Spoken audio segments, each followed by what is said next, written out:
still trying to get your body right for the summer. I got a guy that's complete expert at it. He's been doing it big and strong, 4 times running, best in the upstate's own. Justin Bowers, what's up, man? Thanks for having me, Tony. You doing all right today? I'm doing awesome, man. Now I gotta Awesome. find out real quick, man, because one of the things is I'm like everybody else in the upstate, trying to get it right. Of course. I'm trying to, work hard when I'm in the gym, trying to work hard when I'm not in the gym by what I'm Of eating. course. But we at the end of summer now, and everybody, I mean, if you start, you might as well like say you're trying to get ready for fall or something, I like mean, Halloween. Get that Halloween body. I used to feel like, they say fall is big guy summer, you know what I'm saying? All the ladies. So I've actually been doing this. I've been trying to bulk up. I've never bulked up in the summer because you don't want to store that extra fat. When you're wearing less clothes. So I'm having a beefy boy summer or meaty man summer. I'm not sure which of those yet. So I'm trying to gain a little weight this summer. And this fall, I'm gonna go all in, man. I'm gonna go ham. I can I'm tell gonna you, go ham and I'm an turkey. expert at gaining weight. I can tell you right now, I'm an expert at gaining. Give me some. If you gaining weight, give me some, man. I need it. I'm an expert at that. I'm not an expert at losing it. So. You're gonna be my coach in the gym, though. You're just gonna be like telling me to eat, eat, eat. That's my problem. I don't eat enough. Well, here's the thing, man. One of the things for me is that I do now. I'm a very healthy type of guy. I do eat very healthy-ish. I'm not a guy that's gonna eat pizza and wings and McDonald's and all that stuff. Hey, ain't nothing wrong with that stuff sporadically, though. But I will say, I think for me, prior military, we work out all the time when you're in the army, man. It's just Oh part yeah, of you got certain specifications you got to meet, man. Yeah. So once I got out, I had gained, I don't know, like 15 pounds, like and a half, right? Yeah. And then after that, it came down. I had gallbladder surgery last year, so Oh, after a while, I started trying to get back in the gym, but my body wasn't really able to get what it needed to be back to whatever the new normal is. And then we get hit it with this crazy thing called COVID. So it yeah, kind yeah. of puts you in a position where you're not able to get to the gym as much as possible. I like to work out outside at times, but I'm not the biggest fan of working out outside if I can. I kind of feel like Yeah. if I'm paying $20, $30 to go to the gym, I want to utilize that $20, $30 and spend it every I month. mean, you want a temperature controlled environment. You want some AC. I mean, I don't have to have it now. I will say I just bought a house recently, and I actually um, jogged in my neighborhood, and so I can kind of meet my neighbors at the same time without kind of feel like a kind of creepy person trying to meet them There all you at go. the same time. And it actually was. It was really hot that day, but it was also not as bad as it was a couple of days prior to. So that I actually don't mind it. I mean, obviously in the military, you're not going to get to work out in the gym every day. You're going to do something outside. Most cardio is going to be done in a outside environment. So I kind of got used to that. That wasn't a huge issue for me, but at the same time, I'm lazy, dude. Like I can come out and say it, right? I'm lazy. Hey, most human beings inherently are, man, especially with technology. Life gets easier and easier and easier. When you can literally say, Alexa, order me this or whatever without even getting off the couch, come on. Of course you're going to take advantage of that. I mean, and that's one of the things. But I will say what I've been doing lately, doing jump roping a lot because that's really good cardio. You don't have to kill yourself doing 15 minutes of jump You roping. can do intervals with that, take breaks as you need to. Yeah. I always tell people, everyone's like, what's the best cardio? Should I bike? Should I run? Should I jump rope, swim? And I'm like, the best cardio or the best exercise in general is the one that you're going to do. So I'm always telling people, even though you may not feel like you're doing much with certain things, anything that gets your heart rate up is cardio. So if you go to the gym and you're not resting too much between like lifting sets, that's cardio because you're getting your heart rate up. So that's the best exercise is the one you'll do. But anyway, let's jump into it, Tony. You got some questions or anything, or are we just kind of free flowing here? So I'm always that introvert. Like I like to ask questions as I'm vibing off the person, first and foremost. But a lot of times I just start to show off like this. So how did you get into fitness? Was it something that you were always into, or is it something that you kind of Question. tried to get into like later on in life? Very good question. So I actually accidentally fell into fitness, and I'll tell you how that happened. I'll just tell a quick story. Um, my mom had a heart attack when I was starting college in 2003, and from there, I grew up dirt poor. I think I mentioned this to you in the DMs earlier as we were scheduling this. Grew up dirt poor, trailer trash. I lived in the ghettos and trailer parks, you name it. So we didn't have much money. My mom could no longer work at the gas station that she was working at, so we had zero income coming in. I was trying to go to college, so I left Clemson University and just dropped everything to come back and to work at the clock. You ever been at the clock with the chili cheeseburgers? Yeah, Yeah, bro, yeah. they get it right. But anyway, the food is not good for you. Like if you're eating it every day, and that's what I was doing. And so I did that to to make money for us to pay our bills. I had a younger sister as well who couldn't do anything. She was had a couple of diseases that she was dealing with, so I was the only one that could physically work. But at the clock, at the end of the day, if you're the closing shift, you get to bring home all the fried foods they had left over. So I was bringing home all the stuff they drop in the grease, fingers, corn dogs, fries, onion rings, you name it. And I was feeding my family, and it was free. Of course, it wasn't the best stuff in the world.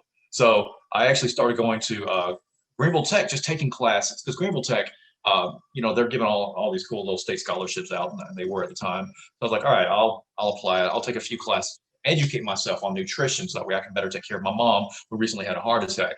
And from there, I just, took nutrition, I took exercise sciences, exercise physiology. Next thing you know, I was like, oh shoot, I'm like 3-4 classes away from actually having a degree here, and I didn't mean to. I was just trying to educate myself. So I did that, and then someone was like, hey, you need to go into personal training. And so this is before I even started working out. So I started lifting, learning about training, and just kind of blew up from there. Okay. Well, I know a lot of people. They a lot of times they get really put into their position or what they love. Um, so fitness wasn't something that you physically loved. Did you do sports and I stuff growing up? Yeah, I ran track in high school, so I actually had a scholarship to college initially. I lost that scholarship when I left to go back home and take care of my mom, drop all my classes, and just became, blue collar worker. Just jumped into that. But no, you're right. Most people start with the passion and then build up from there. I had not discovered lifting weights yet for this time, and I started it. You learn to love it, and next thing you know, I've made a career of it 15, 16 years later. So tell me a little bit about your first competition and what was the training regimen like, and what did you have to change in your body regimen that you didn't realize you had to change? When you say competition, are you talking like bodybuilding or like You fitness know, competitions? just getting to a position of doing what you're doing now, 15 years strong.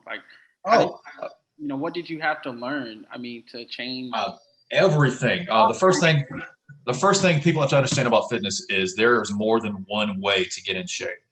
There are power lifters, there are bodybuilders, there are just general people. There are people who run short, there are people who run long distance. It doesn't matter. Find what works for you and the body type that you want and just go for it.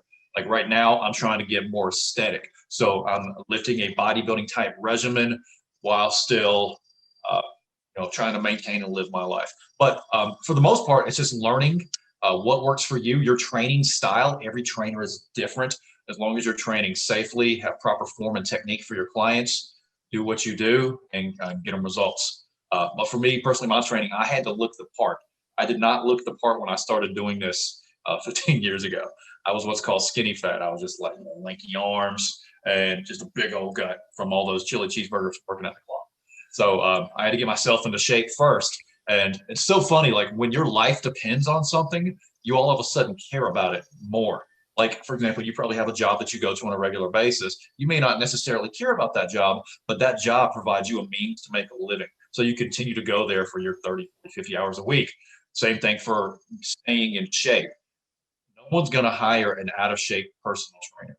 So that right there was my why, and it kept me going until I eventually fell in love with the act of going to the gym, finding the things that I liked. And as soon as you start getting results, you don't want to lose them. So you just kind of build off of that. And that goes for everyone. Everyone's different. Everyone is motivated in different ways. And it's my job as a trainer to find what they like, what motivates them, and then keep them going as a coach. Okay. Now, assess. How do you assess a client? How do you say, okay, say I'm coming to you. Yeah. I probably should, but say I'm coming to you, and I'm saying, hey, I want to lose. I want to get to 21.2% body fat. There we go. So most people don't have specific goals. Like, for example, you might, right there with the 22.5 or whatever. But the general population are overweight. The average American is 60. I believe 66% of Americans are considered obese at this point, and it's ever growing. So most people are just like, Justin, I just want to lose weight. I don't know how. They don't know if they want to lift weights, do cardio, kettlebells, cable machines. They don't know. They have a certain way in their head that they want to look, and they want me to get them there. That's why I assess it. All right. So if your goal is to lose body fat, that means that we need to start performing to where your first thing is the food. You need to be at a caloric deficit. So we ask everyone to start tracking calories. And then from there, we find out what works for each person. Some people need me to like be on top of them, be a text every single day when it comes to their food. Some people like a little bit more freedom and just like to check in with me 2 to 3 times a week. Then you got other people who just different ways. So the first thing is to get the food right. Make sure you're eating clean, whole foods most of the time. I'm not a guy that's like, stop eating these good foods, the bad foods. I don't believe in inherently good foods or inherently bad foods. I believe that there's a good balance in life. And what's the point of being in great shape and depriving yourself of good tasting food? Taste is one of the five senses that we have.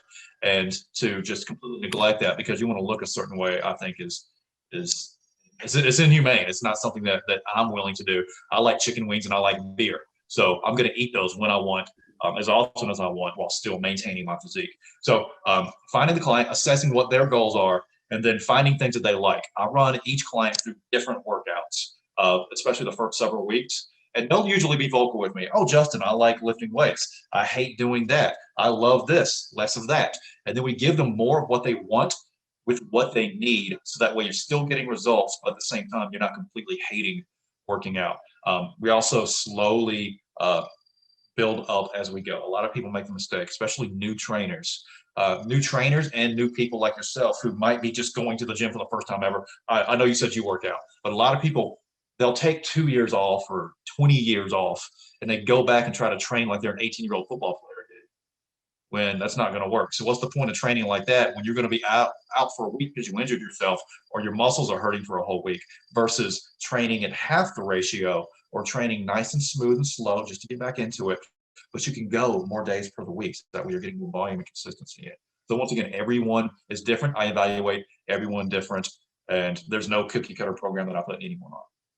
So how much psychology goes into a person, learning how to lose weight and what? That's a very good question, and that's something that I am still. That's one thing. You called me an expert earlier. I don't like the word expert because to me, an expert already knows everything. I'm constantly learning, and especially fitness and science, it's ever evolving. So that's what I love about it. The psychology is so difficult, but at the same time, once you learn people and you deal with people for every single day, I talk to 30 or 40 different people a day in my studio, and so you really get you know how to talk to people and you know what motivates people. I could probably benefit actually, you calling me out, Tony, from taking some psychology classes and learning deep down because there's people who have eating disorders, they have body dysmorphia disorders, depression, anxiety. All of this plays into going to the gym. And so this is stuff that we all, everyone's different. We're motivated in different ways. And you got some days where you just can't do it. And it's my job as a coach to find out, all right, what buttons can I push on you to get you in here? Wow.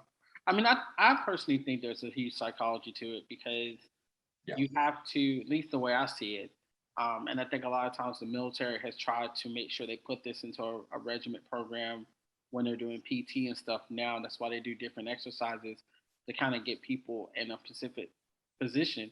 Is that you got to know what keeps a person ticking. Like you got to know what keeps a person going as well. Right. And And so this is something that the military's recently started doing because back in '03, was it '03 or '04? When I went through Air Force basic training, there was none of this. It was all about a hive mind. You all had to think the same, look the same, act the same. We don't care. There was no mental health, especially in the military back then. So that's cool that they're finally addressing stuff like that now. yeah, I mean, I've talked to some people that's still serving. It's kind of crazy. If I still was in, I would really could retire next year. Like I sit there and think about it sometimes. Like, man, How old were you when you joined? Were you 18? no, I joined at the age of 20. 20. So you would have been retired. So you're 39?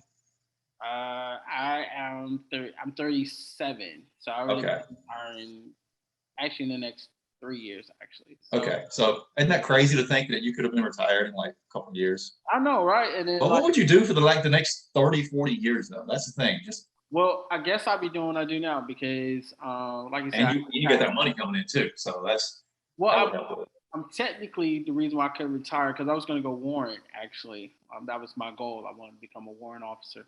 Um, Nice. I couldn't do that because I literally got injured, um, and because of that injury, they're not going to put a warrant officer with a permanent profile. That's Yeah, warrant officer. That's a lot of physical. they're not going to Holy do cow. that. So for me, I had to learn what makes me tick. So for me, and this is what we're about to get into the question is that I learned how to know what ticks for me. So I started a media production business. Where this show obviously is one of those shows, and now I'm working on a couple other shows that'll be dramatic shows that'll be on Amazon Prime and other television networks. So What's up? it kind of put me in a situation where I'm like, okay, well, I get it that I'm learning how to utilize my purpose, but let's talk about your business because you have literally have taken what you learned to provide for your family that you're currently obviously providing for not only your family but other people's family uh, for a live Yes. studio. So how did that come? How did that come to path? So I was doing in-home training when I first started, and I actually lived in my car at the time. This was I was working for a company that I wasn't happy with, and I said, "Hey, I'm actually going to school right now to try to get my degree and become a personal trainer." And they agreed to it initially. And about 4 weeks in, they're like, "Hey, Justin, we need you on this shift or whatever. You can't go to class." And that's when I realized, wait a minute, these guys don't care so they don't care about my future. All they care is about the numbers I'm putting in here. And so when you realize that a company, corporation is not invested in you personally, and you're putting every waking hour, your blood, your sweat, your tears into making them a lot of money, it really puts things into perspective. So I said, deuces, I'm out, and put in my 2 week notice, and they walked me out immediately. So I'm like, all right, cool. So I texted my clients. I'm like, hey, I can train all these hours now. All of a sudden, I was working 60 hours a week. I'm wide open. And so I could not afford to have an apartment, a car, or whatever, anything. Or excuse me, I had a car, but like live somewhere at the time. I wasn't making enough money. I only had like 6 or 7 clients. We slowly built up from there because I went hard into the social media back when you could still do things on Twitter before it turned into whatever it is now. Instagram wasn't available yet, so Facebook was where I put all my time. SEO, Google. So anyway, I got my own place. Still did in-home training for a while. Trained people at their gyms, their houses. I love the freedom of just driving back and forth. Schedule. And then in 2015, this other trainer was like, "Hey, I'm looking to get out of the fitness business. I want to sell my gym, and all my clients still want to stay there." Bro, this is like drops right. You want to talk about a turnkey business? Someone's like, "I've got a business. I'm done with it. It's already making money. Do you want it?" And of course, I had to pay for it, so we worked out a financing, and boom, I've got my own studio at this point. I wasn't ready for it, but it popped in. She contacted me on a Friday, and I owned it on a Monday. So there were some growing pains there. From there, it was just me. I was the only trainer, myself and my wife, who ran the back end. She did the accounting and all that. Thank you for Lauren for really helping out there. And I just trained people all day, every day. I got burned out, and I realized I needed to bring other trainers on. Um, we hired 3 trainers. One of them didn't work out. We still have 2 of them. We have 2 female trainers, and now, like you said, one of them is a grandmother, so she likes to do things with her grandkids. That's how she finances herself, her husband, and they just bought a new house. So I think it's cool that we can help them provide for that as well. The other girl is an 18-year-old, just started college, actually starts this fall. And this is her only means of income as a trainer, and she's great at what she does. And so I think it's really cool. We got 2 people in different parts of life, and I can back off my hours now to where I can focus on the back end of the business, promoting things like that. So slowly grew, and I've had people like approach me about franchising or opening up new studios. And there's a certain point where a lot of people always try to make more money. I'm good. My bills are being paid. I'm fine. I make enough money right now. I'm good with one studio. I'm not trying to expand or anything like that. And I'm happy I can provide for my clients, and that's where we're at. Well, I like the fact that you said it's about you're not looking at expanding as a franchisee, where you have some people that's their thing, like they're making money. Their next thing is now I And got that's okay. That's okay. There's nothing wrong with that. I got people actually telling me, like so many people, like especially in finance that I train, because you got to think, I'm over there in Thornblade, so I'm training some really, really successful people. They can't wrap their head around, what do you mean you make enough money? You're good, Justin. There's this building over here. We can double your income in the next 5 years. I'm like, no, because if you double, Puffy and Biggie said it, man, more money, more problems. Yeah. I'm good. I don't want to spread myself thin. I'm good. I like being done early some days of the week. I like being able to go bowling with my friends and spending time with my wife and my dogs. If something happens in the future where I need to step it up, I'm good.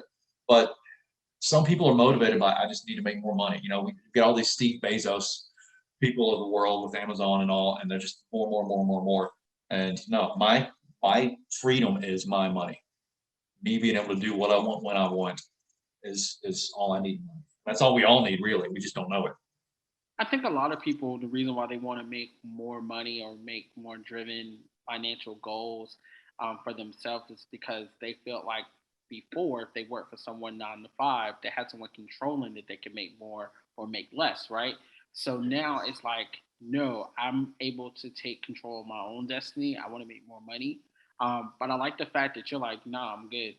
You thought about your family first. You thought about Right. what's going to be beneficial for yourself and everybody that you employ. And I guarantee you, down the road, those individuals who don't understand it, because I think as an entrepreneur, people not going to understand why you do what you do, no matter what the circumstance is. Even No, if but also, like you said, I understand the guys that want to go out and make as much money as possible. We're only able-bodied for so long. Get it how you get it. Get it while you still can. I get that. Some people are motivated by money, by bigger clout. That's fine. Do you. I'm gonna sit back here and enjoy my time in the backyard. And I mean, and that's where probably the other week, I had to be in that position mentally. Everybody's like, so, because I have a clothing line as well, so everybody's like, so why Yeah. don't you do more commercials and you do this and do this and do this? I said, because really, there's not many hours in the day. Like, there's 24. I heard an analogy from Arnold Schwarzenegger. There's 24 hours in a day. You need to sleep at least 6 of them if you want to be functionable. What are Yeah. you going to do with the rest of those 18 hours, right? At least six. Right, that's crazy. So if you take going to the gym within an hour, if you take working every day up to 8 hours, no more than 10, you still got some time to kind of figure out what you're going to do for the rest of your moment before you have to get sleep and do it all over again, right? Right. So a lot of people don't realize that, especially myself. Like I was conditioned. My parents was like, he has a degree, he goes to work, he has a house now, like he don't need to do nothing else. And I was like, that's just not good enough for me. And Yeah. like, well, what does that mean? And I'm like, it doesn't mean I want to be better than anybody. It just means that I want to be able to provide more. And then that's where that passion comes in for film and TV. To whereas um, there's not many faith-based material that's out there, and what is out there is very limited. Right. Outside the box, and I'm the solution to that problem. Um, Yes, that's it. You find a problem, you be the solution, and you be the best one at that solution. All of a sudden, you get a business. So okay, so this is a question that I've always thought about for those who get into the training business, because I have a lot of friends on my social media that get into it too. Um, do you ever put yourself in a training regimen to not only fit the client but do something that the client wants to do? I know they did a show called Fit to Fat or Fat to Fit or something like that. Yes, it was fat to fit to fat, or no, fit to fat to fit. And I watched every single episode of that. They actually had to cancel it because a lot of people were getting sick, because that's just insane to put somebody through in such a short period of time. I believe you have 4 months to gain like 50 pounds or as much weight as you can, and then you got another 4 months to lose it. That's just dumb. Like the body doesn't respond well to that, especially if it's used to it at that point weight. But anyway, I digress. Would I ever put myself through something like that? Obviously not extreme, because it's just not healthy on anybody's body. And what does me getting fat have to do with anything? Like, how is that going to motivate somebody? Now we're just both miserable. Um, I'd rather sit here and be a motivation or be an inspiration to somebody. But to answer your question, yes, I have a client right now. For example, I got a guy who hates doing squats. He just wants to come in and do upper body. But we all know that joke, that meme about the guy, don't skip leg day. You're going to look like that guy. And so I'm like, no, we got you. You got to build a base. I'll tell you what, I'll do your squat days with you. So now I'm doing 2 extra squat days per week on top of my regular workout just because this guy likes having a workout partner on his squat days. That's what we're doing. And my numbers have actually gone up. So it's a win-win for me. I mean, that's good. I always thought about on that show as well, like how would that work? I mean, there are people who, there's obviously TV shows out here that I really want to know why would somebody want to put their body through some of that. I'll tell you exactly why these trainers are doing it. I'll tell you exactly why. Every single trainer I saw on that show, minus one, all seemed like they wanted to be more reality stars than actual fitness trainers. They're chasing the clout. They want to be famous. They're not doing things for the right purpose. I understand sometimes like putting yourself like these fitness inspiration people. Very few of them actually mean well and want to help people. The rest of them want to be famous. They want to be known. They want to have clout. They want to make money off of you by selling you bull crap merchandise. So that's why I guarantee you, all these trainers, if you ask them to do this with a client, like, you want me to gain 80 pounds and then lose it? That's stupid. But then you tell them it's going to be on TV, they're going to change their mind real quick. Wow.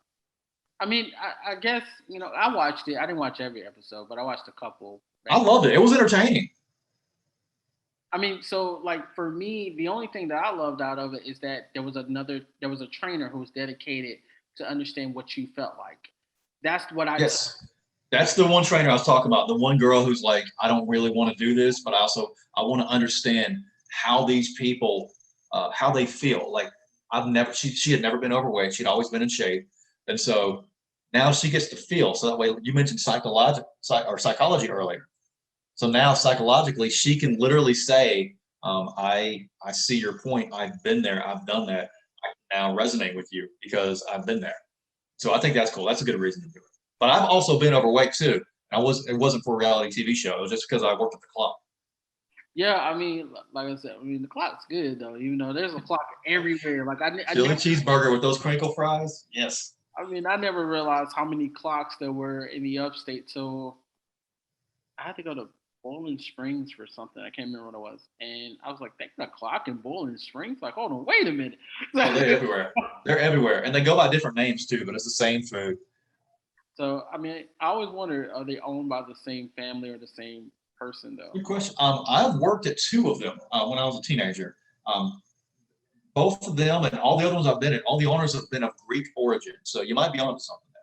I mean, I've always wondered that. Because you got to think about it. Like, every town seemed like in the upstate, minus maybe Seneca and Easley and Clemson. Yeah. Have a clock there now. Easley's got a clock. Easley's got 2 clocks. Easley has a clock. Where I wonder. Easley's got a clock over there. You know where 123 and 93 split? If you come from Greenville, you go down the 120. Yeah, the 123 side, and it's down on the right. Okay. I don't get back to Easley that much. I used to. don't go there. Don't listen to the trainers telling you not to go to the clock. But now I'm kind of like it just surprised me that there was one in Bowling Springs. I didn't mentally see that. But yeah. But at the same time, I always wonder, are they owned by the same company or the same person? But so the last big question I got to ask you before I see how you. Yeah, then we'll get out of here. Is that if you wasn't being a trainer, what do you think you would be right now? Because I mean, you did it for a great purpose, but what do you think you would be doing? That's a very good question, Tony. And no one's asked me that since I was like 12. They're like, what do you want to be? And when I was 12, the answer was a WWE superstar. I wanted to be just like The Rock. I wanted to be a wrestler. I did the trampoline wrestling with my friends and my little wrestling buddies and all that. Good question. And I haven't even put any thought into it. So going back to things that I love to do, this sounds really dumb, or it may not, but I watch YouTube videos of people who detail cars. And I watch Thor, like I've got a car that I've got a nice little Wrangler that I love, and I think my baby. I'm detailing that thing every single weekend. And so I watch all these videos. So I would probably start my car detailing business, but try to focus on like a certain niche. Like I'd love to just clean like nice cars all day. Out in the sun, it's good physical labor, you get the tan, something like that. I know it doesn't seem as glamorous as being a personal trainer, but that's something like that. Or if not that, I would love to work in like one of my hobbies that I love. I got an arcade machine sitting on my bed over here that I haven't put together yet. I've got a lot of arcade machines. I've got like 16 arcade cabinets, pool table. So I would like to maybe I'd probably open a bar or something. I think would be pretty cool. Okay. Now I will say from the car detailing business, which is a very lucrative business these days, along with like Yes. um, that would be something I think that you would do really well in. It's something to probably think about in your later life if you something I'm you. telling you, and it doesn't, you learn it and then you be the best at it. Period. Period. Don't undercut your price, and that's what I see a lot of entrepreneurs, and I'm sure you see it all the time, Tony. Is know your worth. And that's if there's any piece of advice I give for this whole video, know your worth, charge what you charge, and don't give discounts, especially to family. Everybody's cousin wanting a discount on something. No, this is my rates. You pay them if you respect me. Yeah, I mean, I can honestly come on and say, as we wrap up, is a lot of people have told me that, especially on my clothing line side. And what's crazy is I was like literally spazzing out a couple of days ago. Is a celebrity stylist I had been conversating with her, and then she told me two of her clients really wanted to wear some of the stuff. So before I actually got to do our interview today, I literally just dropped it off at UPS to send it over to her. There you Um, go. Tony, speaking of, I know we got to cut out here in like 20 seconds, but send me a link to like if you have a website or whatever for your clothing line. But also, like, what is your brand? Like, is it urban wear? Is it fitness? Is it Well, it's urban wear, but you can actually pretty much we sell anything you could probably think of. So we have snapbacks, we have hoodies, we have I love a good snapback. Could a 37-year-old white guy like myself rock your stuff? man, yeah, Yeah. yeah. Like let me tell you, we have side story real quick, but I actually had a guy. He's 63 years old, and he actually loves our um, polo hats. Like he, I would not cut grass in my polo hat because they are like they're $28 a piece. But Yeah, I'm not. but he loves it. Like he loves it. He loves to cut grass in it, and I'm like, okay, if you love it, I love it that you love it. You know what I'm saying? But yeah, Really? Yeah. we're a faith-based clothing line, and one of the biggest things I love about us is we give back to the community. We actually help out the homeless. So That's what's every up. Friday, even during COVID, I would go downtown and I would give food out. I just got to connect with Food Lion that allowed me to go in and kind of get the food that we are utilizing to feed the homeless. I've got a Like couple that. of staff that are willing to come and help us out as well. So that was my biggest niche. I mean, I love the fact of designing and being able to be creative in that way. But I had to ask myself, after the clothing, what does it mean after that? So I always, hashtag get yourself some flavor, but it's also in a position where we're taking flavor beginnings to not only feel that you can feel great in your clothing, but you also can feel great when you buy your clothing because you're actually providing to help someone who's homeless, whether it's to get them a house, because I just got a Habitat for Humanity um, person to have a conversation with that we can actually help individuals get homes, Love it. or we can actually still with Food Line, we can actually help those individuals to make sure that they're getting food throughout the. We're trying to get what they can get food throughout the week. Right now, I know we are doing Fridays at the moment, and I'm trying to increase those times, but days of the week. But it's taking more again, bringing more team members on to help out in that regard. Yeah, Um, starting a clothing line, especially I'm assuming online based, is I know a couple of people doing that, and that is a tough market. I would never ever want to do that just because of the hustle that you need 24. for You got us, to constantly be on top of trends. You got to find manufacturers. Whew. I've been very blessed that I've had the same manufacturer now going on for about 2 years. There Um, you go. I've had the same, a lot of hustle for me is I've kind of found a way how to really diverse market. So in October, we are able to have people order clothing through Amazon Fashion, which is something that wasn't available to a lot of other entrepreneurs. I'm about to jump on Amazon app right now. What do I need to search? Well, we'll be up October, so Oh, okay, okay. yeah. So and then on top of that, I'm working on doing a pop up shop during the holiday seasons with Macy's. Those will kill. There you go. So, I mean, it's a lot of hustle. A lot of people like, how do you balance out Flavor and CI Media over here. I said with CI Media, it's not a hobby. I tell people Flavor Beginners is my real estate. It's something that somebody wants every day. Yeah. Know where they are, but somebody wants to order an item every day. Where it comes down to watching something on TV, you're gonna have seasons that people are gonna watch certain things. Yeah. But it also keeps me going, so I never get bored, obviously. So, That's what's up. Well, but I definitely will send that to you. Um, yes. Last question. What's one other big thing of advice you can give anybody, whether an entrepreneur or just literally deciding to go to college? I mean, we got college graduating right Good now. question. So the norm used to be, go to high school, go to college, get a degree, work for somebody. Nowadays, I'm seeing more entrepreneurs out than ever, and I think COVID definitely helps spike that interest in doing your side hustle stuff to make it your main hustle.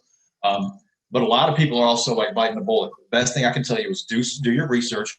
There are YouTube videos on every single profession that you could think of, whether I was talking about car detailing, running a bar, personal training. Okay, watch videos, go shadow somebody who's already successful in the exact field that you want to do. Okay, when you ask somebody like, "Hey, can I just follow you around?" They would love it. Someone like me would love it if somebody comes and interns. We actually have a couple interns a year. Just come shadow me. I give them all the business acumen I can as far as that goes. But don't be afraid to reach out, ask for help, do your research, and do not start your business until you know confidently what the product is that you offer.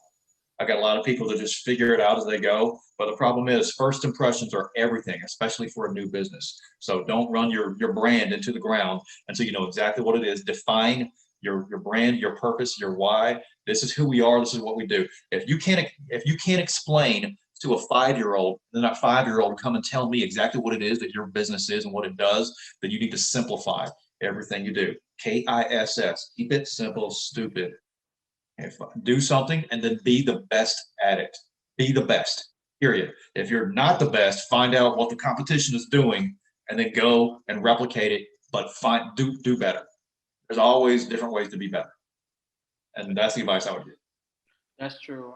I like the fact that you you used the KISS method. Keep it simple, stupid. Keep it Um, KISS, keep it simple. a lot of people ask me that too. How do I balance both? And I said, well, I keep it simple. Um, Mhm. T-shirt design. This is my media business. Here's the products we offer. A lot of people might come to you and be like, "Well, could you do this?" Yeah, you might be able to, but let's just keep it simple. Here's the products I offer. Here's the services. That's it. Done. You know exactly what it is. You know how to perform each and every one of those services. You have a process for how you do it, how you collect your payment, how you deliver to the customer, how you deal with an unhappy customer, how you might have to go back and like change some things here and there, how many times you'll do that. And of course, you know how much you're charging for that service. Yeah, I mean, my biggest thing, and I tell people all the time. I just told a guy this past Tuesday, I'm a use customer service. That's my attribute on both sides. That's how I keep a balance to both spectrums. But I said, for me, I know for a fact if I can present the product to you, and then I can actually help you in some kind of way of knowing what you're purchasing, not selling it to you, because when you get sold to, it's really a bad feeling. But if you Yep. feel like the person helped you in what you got, or you feel some type of gratification that the person helped you in what you got, now even though being online or e-commerce, you can still have the best customer service. You have to know how can I help the person that's coming to help me back. Because That's it. I love it, Tony. I appreciate you having me on, man. I no problem, man. Well, last thing, how can somebody get in contact with you, Justin, just in case they want to get their Oh man. training going on? I'll keep it simple with the socials. Facebook and Facebook is just Justin Bowers. Actually, don't add me on Facebook. I got too many friends. Instagram and Twitter, Justin Bowers Fit. Boom, find me. I'll follow you back and chat me up. All right, Justin Bowers Fit, guys. So if you're in the Greenville, South Carolina area, upstate area, you can always hit the guy up on social media. He'll definitely help you out in any of your fitness journeys that you have. He's here to help you get to wherever your story is going to take you, right? So you know how the beginning started. He's going to help you find out how the end can get there. I'm going to be a cog in that wheel of your story. And That's right. that's it. Well, he wants to be able to give a part of your direction. Basically, he's going to be your personal GPS. You got to know where you're going to know where you're going to end, right? So if you're already at a position that you already started at, the ending goal has to be in a different position because you're going to do something else. That's So it. it's going to help you there in all your fitness endeavors. And he already talked about, he might even detail your car if you're really good to him. So let's see how that works Yeah, out. let me get good at that first. That's my backup business if this never works out. Thank you, Tony. We appreciate your help. Thanks for having me on. Have a good one. Sir, you too.